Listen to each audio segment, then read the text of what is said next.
Hello, my name is Olivia Hager, and this is my research proposal on play therapy on an ADHD changing brain.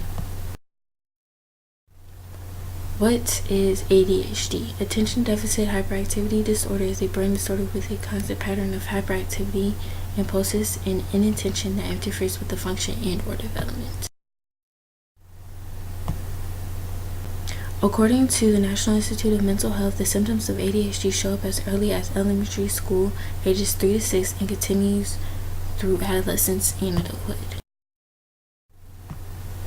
There are 3 types of ADHD: inattentive, hyperactive, impulsive, and combined.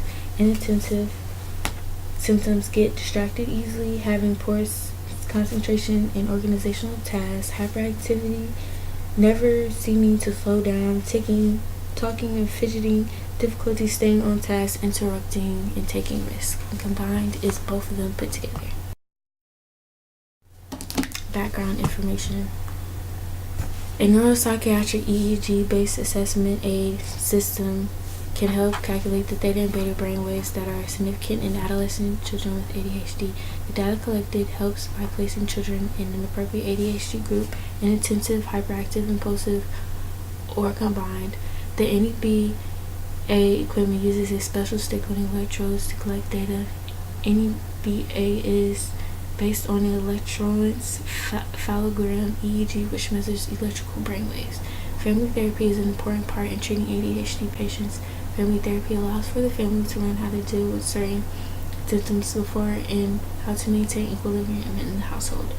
Children who end up doing therapy rather than stimulant medications such as Ritalin progress faster and can produce long-lasting effects. Play therapy is a more appropriate treatment to treat children from the ages 3 to 11 years old that promotes communication and a child's natural language, which is play. What is happening in the brain? The frontal lobe is one of the areas in the brain that is implicated with ADHD.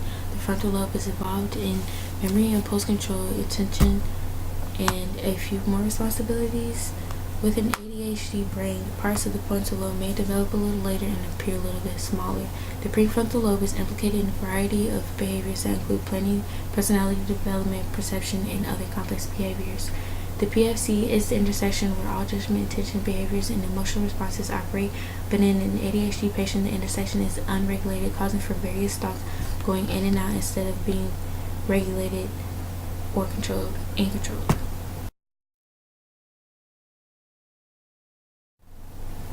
The 2 neurotransmitters that are involved are dopamine and norepinephrine. Projections to the mesocortical areas mediate prefrontal cortical processes that enables the suppression of distraction and inhibit inappropriate behavior. When dopamine pathways is in overdrive, it causes an impulse behavior in response. Norepinephrine has been shown to play a major role in one's mood and attention. Low levels of this neurotransmitter can make it difficult to focus. Since norepinephrine can function as a hormone and a neurotransmitter, when functioning as a stress hormone, it can also affect attention. Methods. Participants.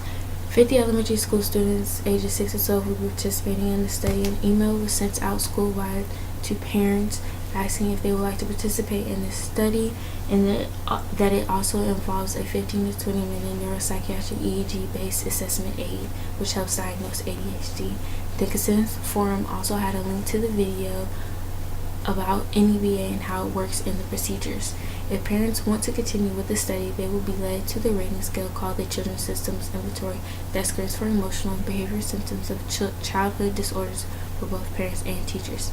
The information from the inventory will be given to parents and teachers, but after they're finished, it will be reviewed by researchers and counselors to match symptomology, basically trying to get background information to see if ADHD is best fit. Procedures. After consent is given, parents are instructed to complete a children's symptoms inventory, and teachers are also informed to complete the children's symptoms inventory also to gather information about the child. And after that's completed, they will then go down to do the neuropsychiatric EEG-based assessment. That will take about 15 to 20 minutes, and that involves non-invasive electrodes that will be that will collect brainwave data to help determine if the participant has ADHD through a report the assessment develops and to study their brainwaves every week of each session. Participants will then be separated into 2 groups, play therapy and then reading monitoring, and the sessions, there's 7 sessions that last 7 weeks for about 30 to 45 minutes. And this is what that apparatus looks like. And for ADHD in the prefrontal cortex, we focus on the theta and beta waves. Theta waves is where the children with ADHD might find themselves more often because it's associated with the states of enhanced creativity and learning, deeper relaxation, strong intuition, problems solving, and daydreaming. The beta waves are decreased fast waves. When trying to shift away from the theta waves and gain more focus, beta waves use more hyperactivity to get them at the median. Beta waves are the highest frequency and is the normal state.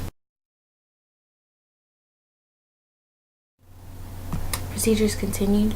Play therapy is a developmental process that is used to meet the social and emotional needs of children.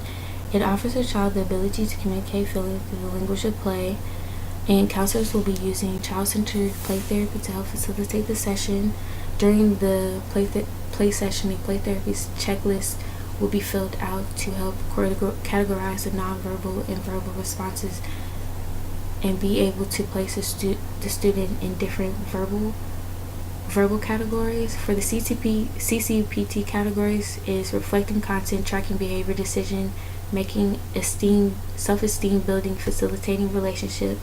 And then for the PTSC, the nonverbal skills include counselors leaning forward towards the child and direct focus on the child. During the session, verbal responses will help facilitate growth to take place. Students in one of the following categories of the CCPT. And reading monitoring is used as a controlled environment for students that are in this group, and counselors are facilitating the reading session by directing the students' activity. The counselors pick the books and help is given when needed. Future implications. Some strengths is a neuropsychiatric EEG-based assessment aid system.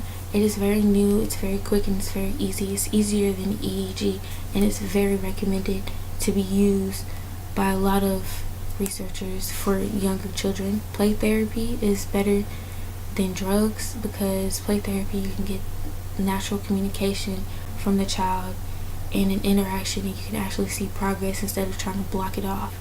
And so weaknesses will be the duration of the study. Thank you, and to the right are my references.